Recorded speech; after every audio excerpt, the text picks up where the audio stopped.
Power is rarely taken by force. It's given willingly by those who never realize they're giving it away. That's the quiet genius of reverse psychology. To influence someone not by confrontation but by redirection. To lead them to the conclusion you already designed for them to reach. Machiavelli understood this centuries before the term existed. He saw that the strongest minds did not fight the current of human nature. They redirected it.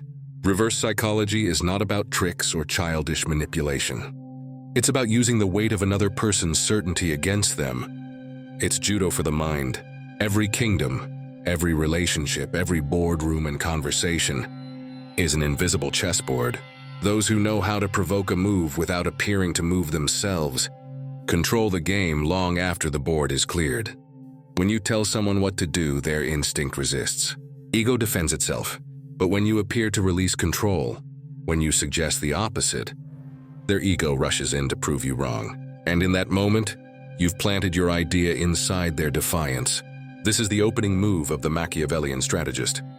The illusion of freedom. You let them believe the decision is theirs, while every possible path still leads where you intended.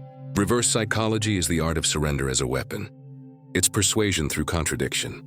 A master of it doesn't shout commands. He whispers possibilities. He doesn't argue. He plants a seed of opposition that blossoms into obedience. To use it well, you must first understand two laws. Law 1, people crave autonomy more than truth. They will sacrifice comfort, reason, and even victory to protect the feeling that their choices are their own. Law 2, the mind resists pressure but collapses under curiosity. When something seems forbidden, hidden, or underestimated, it becomes irresistible. The Machiavellian thinker combines both laws. He makes surrender look like rebellion and obedience look like independence. He doesn't push against emotion. He guides it like water through a channel. You never win by telling a proud person they're wrong. You win by letting them discover your truth on their own terms. You let them believe they outsmarted you, while in reality, you've just redirected their will. Reverse psychology begins with awareness of your own impulses and theirs. The amateur reacts, the strategist anticipates. He studies tone, timing, and silence as weapons sharper than words. Every statement hides its inverse. Every refusal invites pursuit. Every denial awakens curiosity.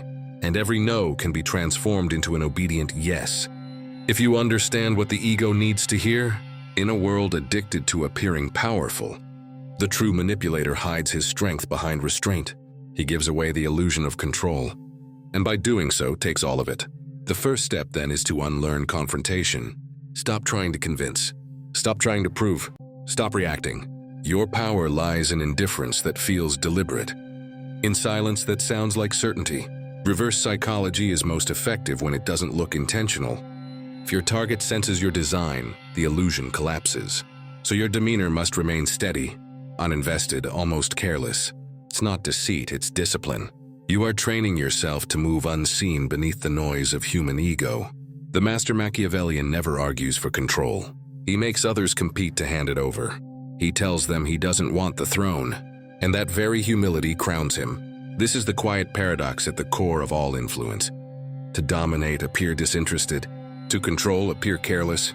To lead, appear to follow.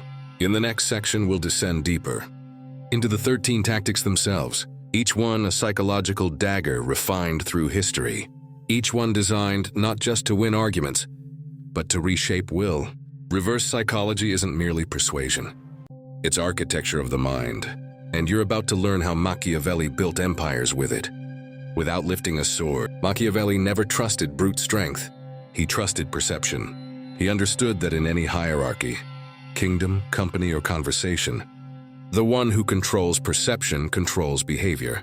And that begins with the first set of tactics, the art of invisible control.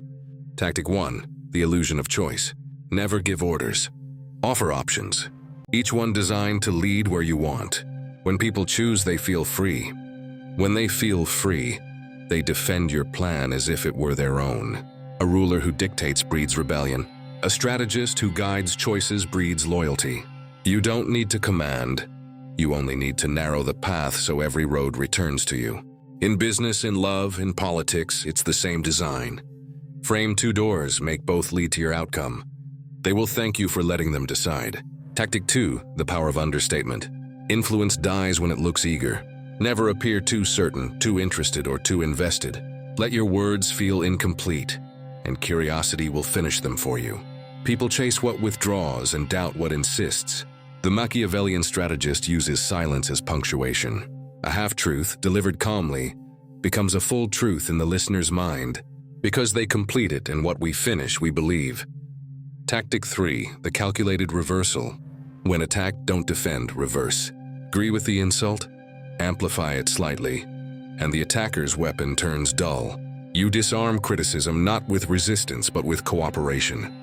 If someone calls you arrogant, say, perhaps, it's often mistaken for clarity. Now their strike becomes your frame. Their aggression becomes your stage. Machiavelli knew that the strongest counterattack is non-resistance that feels deliberate. The opponent feels foolish, the crowd feels your control. Tactic 4, the gift of doubt. Never reveal full confidence. Show controlled uncertainty. When you doubt your own idea strategically, others rush to convince you it's brilliant. Their ego binds them to your plan. Leaders who pretend to hesitate are often the most dangerous, because while others argue to persuade them, the decision was made long ago. Tactic 5, the mirror principle. People don't see you, they see themselves reflected in you. Mirror their tone, rhythm, and small frustrations. Let them feel seen and they'll stop watching you. Once their guard falls, influence slides in unseen. The Machiavellian strategist adapts, not to please but to study. He mirrors emotion just enough to disarm it, then redirects it toward his aim. To the untrained, this looks like empathy. In truth, it's reconnaissance. Every one of these tactics feeds the same engine: ego management. You don't manipulate people, you manipulate their self-image. They move not because you push, but because you allow them to protect who they think they are. This is why reverse psychology thrives where pride lives strongest. The more certain a person is of their independence, the easier they are to steer. Machiavelli never asked, "How do I control others?" He asked, "What makes them believe they control me?" The answer: illusion, patience, and detachment. True influence feels invisible because it's disguised as freedom. The puppeteer's strings vanish when the puppet believes it's dancing by choice. In the next section, you'll step deeper into the core of strategy itself. How to plant ideas that grow on their own. How to use contradiction to command attention. And how to turn resistance into loyalty. Because the greatest power is not in what you say, but in what others think they discovered without you. Power does not begin with words. It begins with frames, the invisible structures that shape how words are received. Machiavelli knew that persuasion was never about information. It was about positioning. He built arguments the way an architect builds a fortress, not to impress but to trap. Reverse psychology thrives inside those frames. You build a world where resistance strengthens your point, and agreement becomes inevitable. This is the true architecture of persuasion, a structure so stable that even disbelief supports it. Tactic 6, the seed of contradiction. Human beings hate inconsistency in themselves, so when you plant a small contradiction in their mind, they rush to resolve it, always in the direction that saves their ego. Tell a proud person they seem too intelligent to be manipulated, and you've already begun manipulating them. They will defend that compliment by acting exactly as you predicted. Contradiction is the sculptor's chisel. Strike gently and pride does the carving for you. Tactic 7, the disappearing authority. The more you appear to teach, the more people resist learning. So teach by asking. Guide them with questions that pull answers from their own mouth. They'll remember the discovery forever, because it feels like it came from them. Machiavelli would hide wisdom in ignorance. He'd ask, "How would you solve this?" knowing the answer he sought was inevitable. Reverse psychology in its purest form. Power disguised as curiosity. Tactic 8, the sacred pause. Silence is the oxygen of persuasion. When you stop speaking, the other person's thoughts grow louder. They fill the gap with your intended meaning, and because it's theirs, they defend it fiercely. Every master manipulator knows this law. The longer the pause, the deeper the imprint. Silence makes words echo like prophecy. Tactic 9, the controlled weakness. People trust flaws more than perfection, so reveal a weakness, small, deliberate, harmless. It disarms suspicion. They'll lower their guard to comfort you, never realizing that empathy is the doorway to influence. Machiavelli wrote, "A wise prince must seem merciful, not be merciful." Reverse psychology transforms that mask into strategy. Appear vulnerable to gain moral ground. Appear humble to command admiration. The controlled weakness is not deceit, it's camouflage. Tactic 10, the inverted challenge. Tell someone they can't do something, and they'll try just to prove you wrong. Tell them they shouldn't, and they'll desire it even more. This is the heartbeat of reverse psychology. Human pride despises limits, so instead of confrontation, plant an obstacle labeled impossible. Then step aside. Their ego will demolish it for you. Machiavelli would never forbid, he'd discourage. He'd whisper, "It's beyond your reach," and watch ambition rise like fire. Dune cinque. Gandio. The mind resists force but feeds on friction. Give it an obstacle and it becomes alive. That's why the strategist never tells people what they want to hear. He tells them what they shouldn't want, and then watches them chase it anyway. Reverse psychology is not about trickery. It's about respecting the machinery of pride. You don't fight it, you steer it. The great persuaders don't preach. They provoke. They don't claim certainty. They design discovery. Machiavelli once wrote that men are ruled by two things: hope and fear. Reverse psychology fuses both. You give them the hope of control and the fear of being underestimated. The result is predictable obedience disguised as defiance. Dune cinque. Gandio. Section 3 closes the second layer of the fortress, the mental architecture where belief begins to move itself. Next comes the weaponization of perception itself. How to shape attention, use anticipation as leverage, and transform opposition into loyalty. In Section 4, the theater of power, we'll enter the next 3 tactics: how to stage invisibility, how to use enemies as mirrors, and how to turn doubt into devotion. Because persuasion isn't speech, it's theater. And the Machiavellian never leaves the stage. Power isn't exercised in secret. It performs. Every move, every silence, every gesture becomes part of a play staged for the audience of perception. Machiavelli knew this long before propaganda had a name. He understood that humans rarely react to truth. They react to appearances of truth. And whoever scripts those appearances controls behavior. Reverse psychology thrives inside this theater. You are both actor and director, masking your intent while amplifying your influence. To the untrained eye, it looks like coincidence. To the strategist, it's design. Dune cinque. Gandio. Tactic 11, the mask of surrender. Sometimes the most commanding position is beneath your opponent. You kneel not to yield, but to study. You let them believe they've won, because victory dulls awareness. Machiavelli wrote, "Men must be either crushed or indulged." Reverse psychology refines that into indulgence as control. When someone feels superior, they stop guarding themselves. Their ego becomes your leverage. A temporary defeat, real or staged, is a powerful disguise. The proud never question the praise that feeds them. Let them underestimate you. Let them speak louder. Let them reveal everything in their attempt to prove they've beaten you. Because when their guard falls, you'll already be inside their strategy. Dune cinque. Gandio. Tactic 12, the mirror of the enemy. Every adversary is a teacher. Their attacks reveal their priorities, their language reveals their insecurities, and their persistence reveals their weakness. Machiavelli saw enemies not as obstacles, but as mirrors. When someone despises you, they confess what they fear in themselves. Study their anger. It's the most honest emotion they'll ever show you. Reverse psychology transforms this study into power. You don't resist your enemy, you reflect them.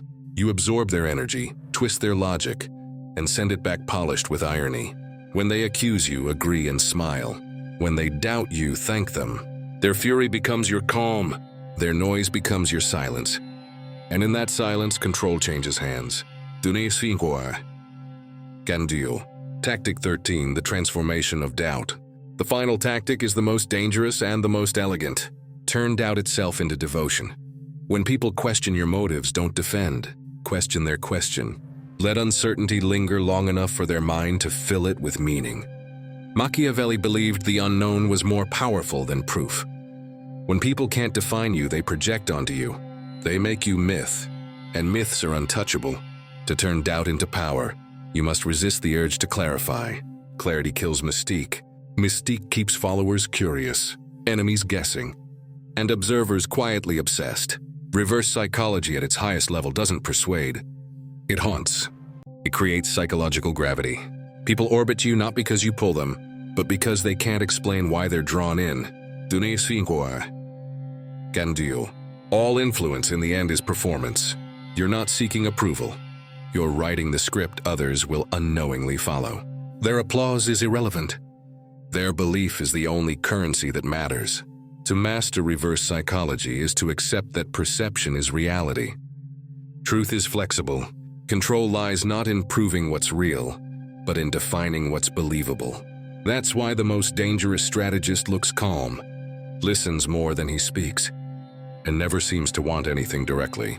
His strength hides in indifference that feels unshakable. People mistake it for humility. It's actually command in disguise. Ganduo. Section 4 closes the tactical framework. The 13 blades of Machiavellian reverse psychology, each designed to bend human behavior without resistance. But the art isn't complete yet, because tactics mean nothing without timing, rhythm, and restraint. These form the psychological tempo that decides who leads and who follows. In Section 5, the tempo of control, we'll enter the strategist's final layer. How to pace your silence, how to weaponize anticipation, and how to let others destroy themselves while you stand still. Because the final move in every power game is not action, it's patience disguised as inevitability. Every great strategist knows. Power isn't only what you do, so it's when you do it. Machiavelli called it tempo, the rhythm that separates impulse from dominance. Reverse psychology isn't a race. It's a dance performed at the edge of patience. Each silence, each delayed answer, each calm nod while others rush to fill the space. That's how control becomes invisible. Ganduo. 1. The rhythm of restraint. Most people lose power not because they act, but because they act too soon. They reveal emotion, they clarify too early, they trade mystery for comfort. Restraint is the hidden heartbeat of influence.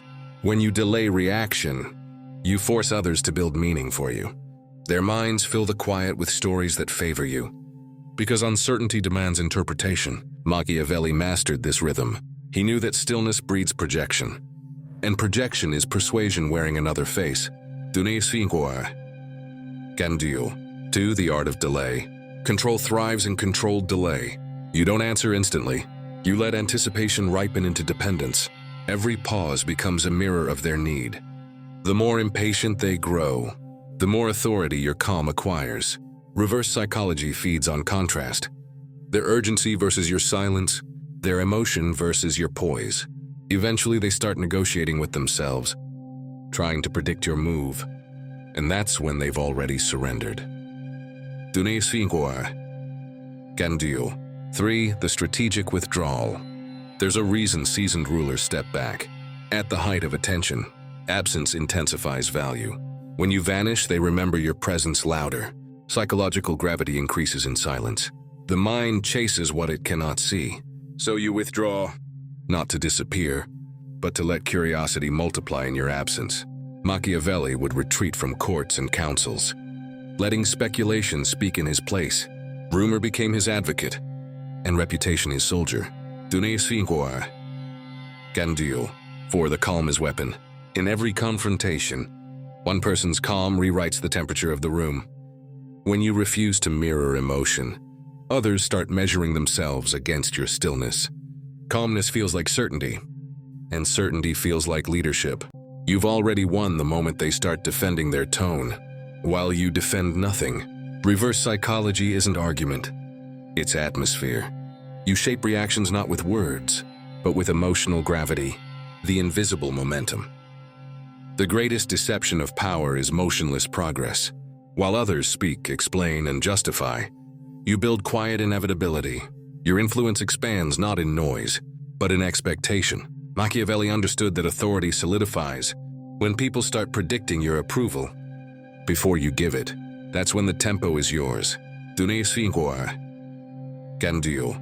Silence isn't empty. It's pressure without noise. Timing isn't delay. It's precision disguised as patience. And control, true control, isn't domination. It's rhythm. 'Cause in every power game, the impatient lose to the patient, and the loud lose to the ones who can wait longer than comfort allows. The final lesson of reverse psychology is this: you don't chase compliance. You compose it. Every hesitation, every glance, every quiet breath is part of the rhythm that bends others toward you without their noticing. And when you master that rhythm, you stop reacting to the world. The world begins reacting to you. Power that must announce itself isn't real. It's fragile. Depends on noise to exist. But true control, the kind Machiavelli worshipped, is quiet. It moves without movement. It bends reality without raising its voice. Reverse psychology at its highest level is not manipulation. It's alignment. It's the art of guiding human instinct without ever opposing it. You don't fight resistance. You absorb it, redirect it, and turn it into compliance. The world runs on perception. Whoever defines perception defines reality. And that's the secret your competitors, your enemies, and even your friends don't see. They're all fighting for power through force, while the wise win through suggestion. When you stop explaining yourself, you stop giving others the power to define you. When you stop chasing approval, approval starts chasing you. And when you no longer react, you begin to rule without title, without noise, without even trying. That's the crown Machiavelli spoke of. The one that cannot be taken because it isn't worn. It's felt. It's the crown of awareness. If you've reached this point, you already think differently than most. You've seen how easily the human mind bends under the illusion of choice, and how control, when subtle, becomes inevitable. Now the question is simple. Will you keep reacting, or will you start orchestrating? Because once you understand how pride, ego, and emotion drive people, you stop being the puppet. You become the one holding the strings. So when the next argument begins, pause. When someone tries to provoke you, smile. When they demand reaction, give them silence. Because silence isn't weakness. It's direction. It's invisible command. And it always wins. This is the power Machiavelli mastered, not through fear, but through psychological clarity. The understanding that the mind that observes will always rule the mind that reacts. And that is where your transformation begins. This is truth. Where the noise ends and strategy begins. Stay unseen. Stay aware. And remember, the game was never about control. It was about understanding who already has it.